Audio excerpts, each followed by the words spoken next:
సంఘానికి ఒక ముఖ్యమైన ప్రకటన చేయాలి. ఇది అవసరమైన ప్రకటన. నిజానికి ఇది వ్యక్తిగతమైన విషయమని చెప్పాల్సిన అవసరం లేదు, కానీ చెప్పాల్సిన పరిస్థితి. సుమారు ఒక 4-5 సంవత్సరాల నుండి విదేశాల్లో కూడా మన డేట్స్ అడుగుతారు. ఇజ్రాయెల్లో కానీ, సింగపూర్లో కానీ, అమెరికాలో కానీ, ఆస్ట్రేలియాలో కానీ, మలేసియా కానీ, రష్యా కానీ, ఇలా చాలామంది సహోదరులు ఈ వాక్యాన్ని వాళ్ళు ప్రత్యక్షంగా వినాలని పిలుస్తారు. కానీ వెళ్ళే అవకాశం లేదు నాకు. 5 ఏళ్ళ క్రితం నన్ను చాలా దారుణంగా అయిన వారే నన్ను చాలా దారుణంగా హింసించారు. ఘోరాతి ఘోరంగా లేఖలుగా నన్ను ఇరికించారు.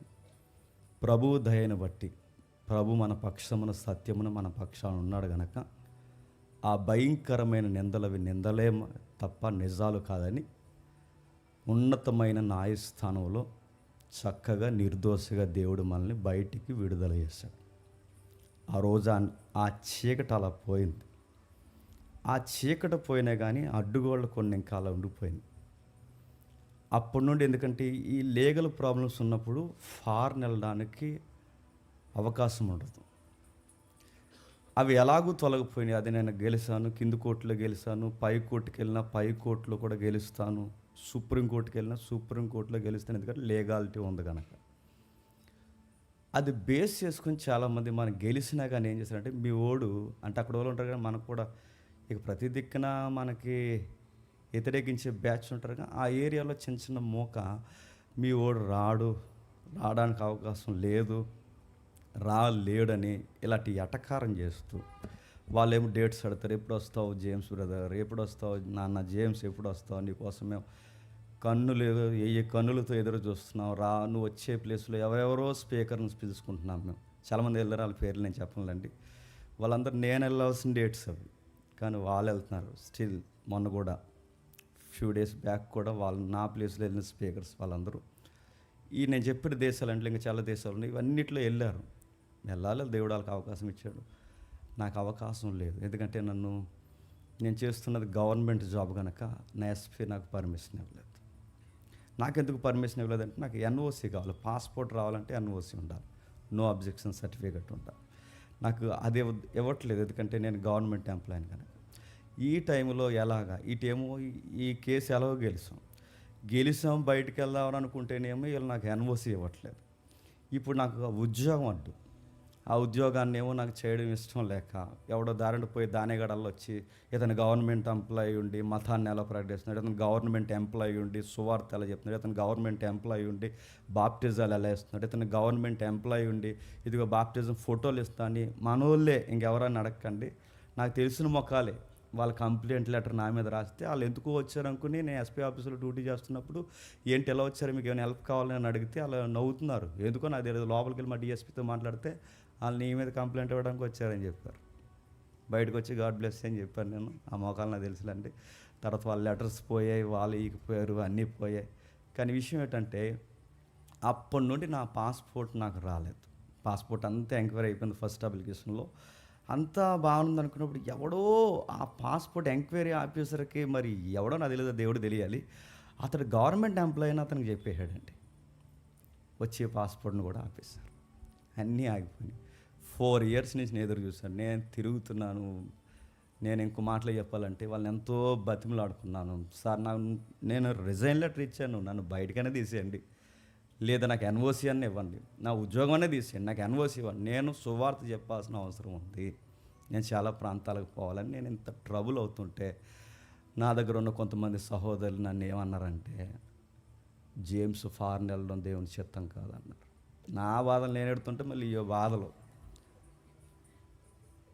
తిరిగాను ఇంక కలిసిపోయి వచ్చినప్పుడు వెళ్దాంలే అని చెప్పి ఇంకో లెటర్ పడేస్తాను. నాకు ఈ జాబ్ వద్దు అని చెప్పిన తర్వాత మొన్న నాకు విడుదల వచ్చింది. దానిలో ఇంకా చిన్న ఫైట్ ఉంది, నేను దాని మీద హైకోర్టుకి వెళ్దాం అనుకుంటున్నాను. అంటే దేని విషయం అంటే, అది ఒక అధికారుల మీదే నా వ్యక్తిత్వం హననం చేయడం, దాని మీద నేను క్లెయిమ్ చేయబోతున్నాను. అది హైకోర్టుకి సంబంధించింది. అయితే మొత్తం మీద నాకు విడుదల వచ్చి నాకు స్పేస్ దొరికి పాస్పోర్ట్ వెంటనే అప్లికేషన్ ఇచ్చాం, జరిగింది. ఫటాఫట్ 2 వారాల్లో యథావిధిగా రాని పాస్పోర్ట్ ఇప్పుడు నా చేతికి వచ్చింది. ఇది గుడ్ న్యూస్. ఏదైతే ఉందో నిజానికి చెప్పాల్సిన, ఇది నా పాస్పోర్ట్. నిజానికి 30 పేజీలు ఉంటాయి, ఇది 60 పేజీల పాస్పోర్ట్. ఎందుకు? మనం తిరగడం ఇంకా మామూలుగా ఉండదు కనుక పేజీలు ఎక్కువ ఉండాలి. అందుకే ఇంకా విదేశాలు ఎదురు చూస్తున్నారు. దుబాయ్లో కూడా ప్లాన్ చేస్తున్నారట. అది పాకిస్తాన్ ఆలని ఏదో ఉంటుంది, సుమారు ఒక 2000-3000 మంది ఉంటారు. అంటే చాలా పెద్దగా ప్లాన్ చేస్తున్నారు. అంటే అందరిని స్పీకర్లను తక్కువ చేయడం కాదు, కానీ మెజారిటీ తెలుగు స్పీకర్లను అందరినీ చూశారు. ఇక చూడని వారు ఎవడైనా ఉన్నాడంటే అక్కడ ఈ జేమ్స్ అనేవాడు ఉన్నాడు. త్వరలో మీ దగ్గరికి నేను వస్తున్నాను. గల్ఫ్, దుబాయ్, ఈ గల్ఫ్ హబ్బు, అలాగే నా డ్రీమ్, ఇంకా నా ఫ్యాంటసీ ఏమన్నా ఆ పదాలకి ముందు ఆ సీనాయి పర్వతం దగ్గరికి వెళ్ళాలి. మీకు జోగ్రఫీ చెప్తున్నానుగా, ఇజ్రాయెల్ దేశానికి నేను వెళ్ళి ఇక్కడ నేను దిగాను, నా పిక్ చూడండి, ఎవరిని చూడండి నేను చెప్పను, కానీ అక్కడికి వెళ్ళిన తర్వాత హిస్టారికల్గా టచ్ చేయని విషయాలు టచ్ చేయాలి. త్వరలో వీటన్నిటికీ మార్గాలు సరళమయ్యాయి. నెక్స్ట్ మంత్ నుండి ఈ మంత్లీ డేట్స్ ఇండియాలోనే కాదు, చెప్పండి, విదేశాల్లో కూడా ఉంటాయి. That is my passport. కాబట్టి దీని వరకు ప్రార్థన చేయండి. దీని వరకు నేను తిరుగుతాను. ఇక దేవుడు నాకు మార్గం సరళం చేసిన అన్ని ప్రాంతాలు నేను తిరుగుతాను. పాస్పోర్ట్ చాలా అవసరం. మనకు చాలా పెద్ద ప్రాజెక్టులు ఉన్నాయి, నిర్మాణాలు ఉన్నాయి. ఏడాదికి ఒక 100 మంది సేవకులను తయారు చేయాలన్న ఒక లెగసీ ఉంది.